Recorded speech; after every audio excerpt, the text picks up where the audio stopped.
السلام علیکم ورحمۃ اللہ۔ اللہ رب العزت نے قرآن مجید میں ارشاد فرمایا وَلَا تَأْكُلُوا أَمْوَالَكُمْ بَيْنَكُمْ بِالْبَاطِلِ وَتُدْلُوا بِهَا إِلَى الْحُكَّامِ لِتَأْكُلُوا فَرِيقًا مِنْ أَمْوَالِ النَّاسِ بِالْإِثْمِ وَأَنْتُمْ تَعْلَمُونَ۔ اور آپس میں ایک دوسرے کا مال ناجائز طور پر نہ کھاؤ اور نہ اس مال کو حاکموں تک رشوتاً پہنچاؤ تاکہ لوگوں کے مال کا کچھ حصہ گناہ سے کھا جاؤ اور تم جانتے ہو۔ اللہ رب العزت نے مسلمانوں کو ایک دوسرے کا مال ناحق طریقے سے کھانے سے منع فرمایا اور اسے حرام قرار دیا، اور اسی طرح مال کو حکمرانوں تک پہنچانا رشوتاً، یعنی کہ اس نیت سے کہ حکمرانوں تک رشوت پہنچے اور ان کے ہاں ہمارا کوئی مقام بنے، تو رشوت کی تمام صورتیں جو ہے اسلام میں حرام ہیں۔ مسند احمد کی روایت ہے، نبی صلی اللہ علیہ وسلم نے ارشاد فرمایا لعنت اللہ علی الراشی والمرتشی، کہ اللہ رب العزت کی لعنت ہے رشوت دینے والے اور رشوت لینے والے پر۔ نبی صلی اللہ علیہ وسلم نے ارشاد فرمایا من اقتطع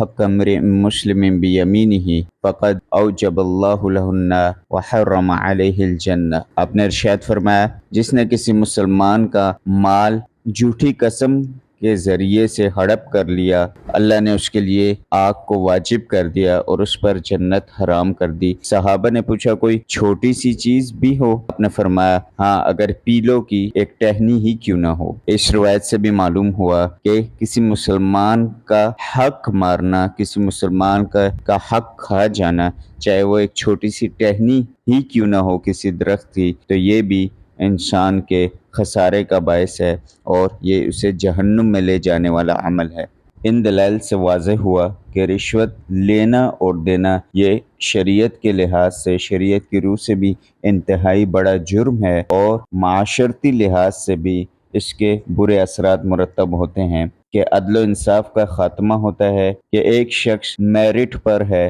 اور دوسرا رشوت دے کر اس کا حق حاصل کر لیتا ہے، اس کی سیٹ حاصل کر لیتا ہے، تو گویا کہ اس نے اس کا حق مار لیا اور اس کا حق کھا گیا۔ اگر کوئی شخص حق پر ہے لیکن اپنا حق رشوت دے کر وصول کرتا ہے، تب بھی یہ جائز نہیں، اس لحاظ سے کہ ہے تو وہ حق پر، لیکن اس کا طریقہ جو ہے اپنے حق وصولی کا وہ حرام ذریعہ ہے، تو حرام ذریعے سے اپنا حق وصول کرنا یہ بھی جائز نہیں، تو لہٰذا رشوت دینا کسی لحاظ سے کسی صورت میں جائز نہیں، اور نہ ہی دینے والا چاہے مجبور ہی کیوں نہ ہو، اگر اس نے رشوت دی تو گویا کہ اس کا اللہ پر توکل، ایمان اور اعتماد نہیں ہے۔ یہی وجہ ہے کہ اس نے اپنے حق کی وصولی کے لیے یا حق پہ نہ ہونے کے باوجود اس نے رشوت دی، تو گویا کہ اس کا ایمان کمزور ہے، توکل کمزور ہے، لہٰذا رشوت کسی صورت میں